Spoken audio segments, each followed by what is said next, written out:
baby. It is officially November the 17th. We are a few days away from Gobble Gobble Day of Thanksgiving. It's going to be a great week coming up next week.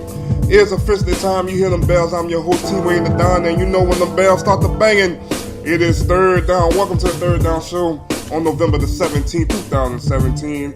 Baby, it is Friday. Woo! It is Friday. It is a great day. The second best day that God has made is Friday.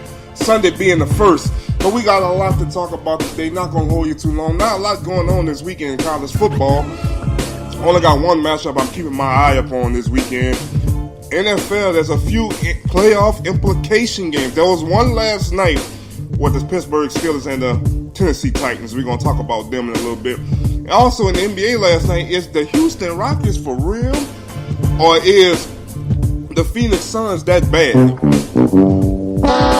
going to talk a little bit about them and also talk about the Warriors and they lost last night. But off the jump, a sensitive subject to me. We're not going to even waste no time with it. We're going to go straight to it. Let's talk about, I'm not even going to wait for it. UCLA. Now, we know the last couple of weeks there's been controversy about UCLA and the three players that stole in China and how that looked bad on the program. Now, here's my biggest problem with this. One out of the three players that stole has a brand. And yes, I'm about to go there. You know I'm about to go there. He has a brand. LiAngelo Ball. Now, we all know Lonzo Ball is his older brother, and they got LaMelo Ball, being the youngest one, coming out of California. Now, LiAngelo Ball is only a 3-star recruit, okay? 3-star recruit. I watched some of his highlights. I ain't watched the other two guys' highlights, but I'm focusing on him because he was the lowest out the two. LiAngelo Ball, 3-star recruit. I watched some of his high school highlights. He can't play a lick of defense. You ever play, you know when you first start playing 2K and you're trying to become get your points up the best way you can. You know you ain't the best shooter yet, and you know you're not really can make a lot of shots for yourself. So when a rebound occur, you be the first one to run back on offense to catch an outlet pass to get your points. A lot of his highlights did that, except he stopped behind the arc and he'd pull threes. He's a little too big. I don't think he's sizable to play in the NBA. I don't think he's that good, number one. Need to say he's a 3-star recruit. And this is where I'm going with this. The thing that really ticked me off was the most. Donald Trump came out yesterday at 5:30 in the morning and said, to the 3 UCLA basketball players, you're welcome. Go out and give a big thank you to President Xi Jinping of China who made your release possible. In bold capital letters, have a great life. Be careful. There are many pitfalls on the long and wild road of life. That was at 5:30 and 5:34 yesterday morning. Also, Trump went on to tweet again at 9:11 in the morning. He said, do you think the 3 UCLA basketball players will say thank you to President Trump? They were headed to 10 years in jail. Now, first thing first, I'm going to get on Donald Trump. And to be honest with you, I'll give credit when credit is due. This is potentially the best thing Donald Trump has done so far under his presidential era.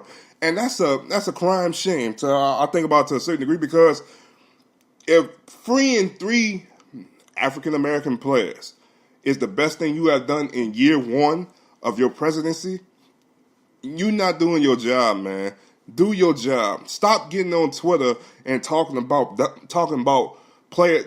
job that you have done. The players did come out and thank Donald Trump for what he did do for them. And I got to give respect when respect due. He stepped up. He got the players from out of there and brought them back to the States. But don't glow in what you did and then try to say, well, I say you're welcome. And the players didn't even come out and say thank you yet. I'm pretty sure the school and how UCLA is built, they would have had enough respect in the press conference to make them players understand he just saved your life for another 10 years because you was headed to jail for 10 strong years. Okay? These ain't number 18, 19-year-old kids.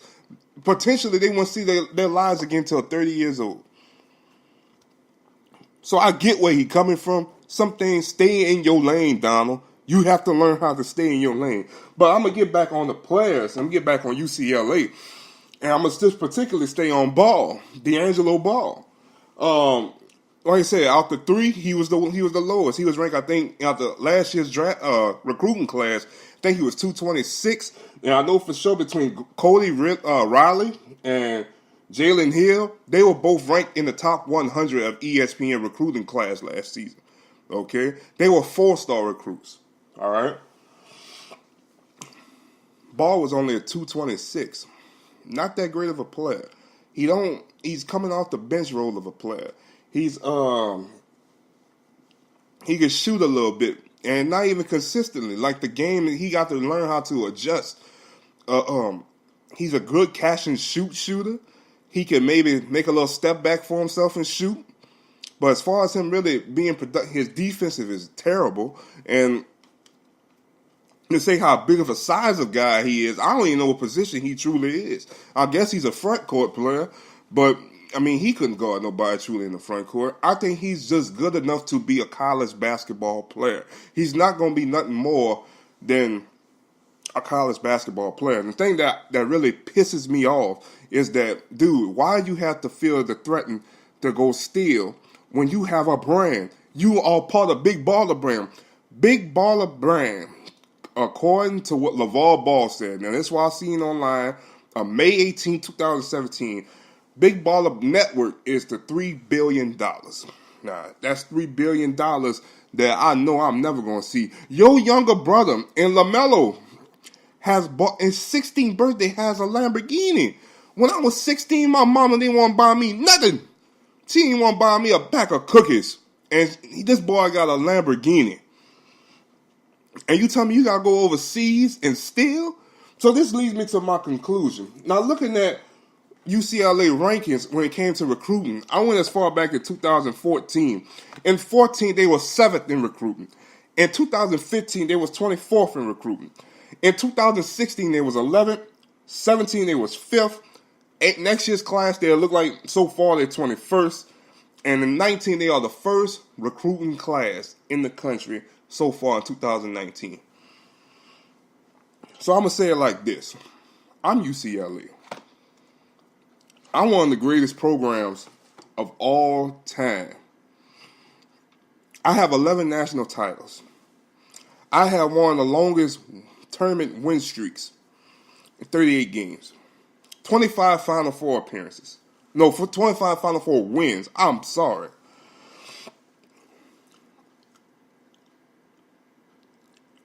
I have one of the longest win streaks. 88 games. 4 undefeated seasons. Come on, man.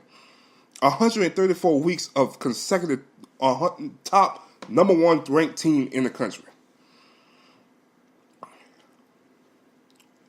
I'm UCLA. I'm the Bruins. John Wooden is the greatest head coach of my school. Kareem Abdul-Jabbar is number 1 best player to ever play. You got people like Bill Walton, not Luke. Bill Walton played at this university. Russell Westbrook, Kevin Love, Baron Davis. The list can go on and on and on. But what I'm trying to tell y'all is this morning is that I'm dismissing all 3 of these players. Now, the article came out said they are suspended indefinitely. I don't think that's enough. I'm dismissing these guys. These guys are no longer going to represent my university. They're not even going to go to class at my university. Pack your stuff and get the heck out. To the left, like Beyonce would say. To the left. Get the heck out of my university. Because there's one thing I remember about playing high school football. There's got to be a level of standard. It's not so much about when you in a locker room, you in your own world. It's a different world in the locker room. The rest of the world don't matter when you're inside of a locker room. And what I'm trying to tell you guys is, it's a community. It's a family. You learn how to work with others, how the real world works. You learn if you steal from somebody in the locker room, there's a consequence behind it. And yes, we can go back and say, look at some of the dumb incidents that happened in college sports in general. Jameis Winston a few years ago back at Florida State with the crab leg situation and everything like that. Guys, yes, he was wrong, but let me tell you something. He stole in states. You going overseas, that's a privilege to be going overseas to advance yourself, to understand a different culture than what it is in the United States. That's what you're going to do. You're no longer playing for my program. If I was the head coach, you were getting the heck out of here, and you go play at some of the little schools over there who would love to have somebody like a statue of you. Because I'm gonna say it like this, and this is anybody that knows sports know this is true. Just because you a 3, 4, 5-star talent guy, that don't mean there's somebody else out there on the street that can beat you. Because there's more talent on the streets in today's societies that get caught up in the drug game. They don't really never have the chance to get out their mindset and advance and see themselves going to play on the next level. They just always going to be street ball legends. And on that note, I'm going to leave it alone. But I'm going to say it one more time. If he was on my team, he'll be off my team right now as we speak. I guarantee you that, because I played for a man who cut some of his best players at the end of the season just to let a statement know for the rest of his players that was coming back the following season to know that there's a no tolerance policy in my program. You gonna like it or you can get the heck out. And we're gonna move on from there. On to the NFL. Last night there was a football game, and I told you I'm pretty sure I figured this was going to happen. The Pittsburgh Steelers did defeat the Tennessee Titans 40-17. Playoff implication game was there. Tennessee let me down. I didn't have Tennessee winning this ball game. I just don't feel Tennessee have enough firepower yet to really overcome that. Ben Roethlisberger had 4 touchdowns last night for 300 yards. Antonio Brown caught 3 out the 4 with 144 yards. Look like this Pittsburgh Steelers team is starting to click on both sides of the ball. Mariota had a 4-interception game last night. Could this be a potential? Because once again, looking at the standards. Now, I hate to get into the standards without everybody else playing, but just going into the weekend, looking at what potentially can happen for the weekend, this could be big for the Steelers to stay on top of the AFC. Now, granted, I know Kansas City will take on the Buffalo Bills this week, so Kansas City is still trying to stay in contention at the moment. They still jump back into the bye in the first round.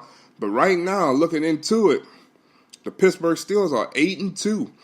Where everybody else got to play this weekend. Tennessee is 6-4. Now, with Tennessee losing yesterday, that helps out the Buffalo Bills, who are struggling at the moment, at 5-4. Okay? That still leaves teams like Oakland. Oakland in a must-win situation this week against New England for sure. Miami, must-win situation this week against Tampa to stay alive. The Jets must win. Houston must win to stay alive. So it's a lot of Pittsburgh starting to trying to separate themselves. I know they play New England later on in the year, I think in December. But this game's going to be big soon. Looking at the rest of the NFL going into this weekend, one game that stand out to me the most is the battle of the 7-2s. The Minnesota Vikings going to take on the Los Angeles Rams in Minnesota. Test one for the Rams to see how good the Rams really are, because next week they will take on them Saints, and hopefully the Saints handle their business this weekend at home against the Washington Redskins at 12 o'clock. Also, some other games I see on the schedule that's kind of big in this weekend is the Seahawks and the Atlanta Falcons, as Atlanta travel down to Seattle and take on the Falcons on the road, take on the Seahawks on the road. on Monday night. And also the Sunday night game, I think this is going to be the biggest one for the NFC this weekend, besides the Rams and the Vikings, will be the Cowboys and the Eagles. Philly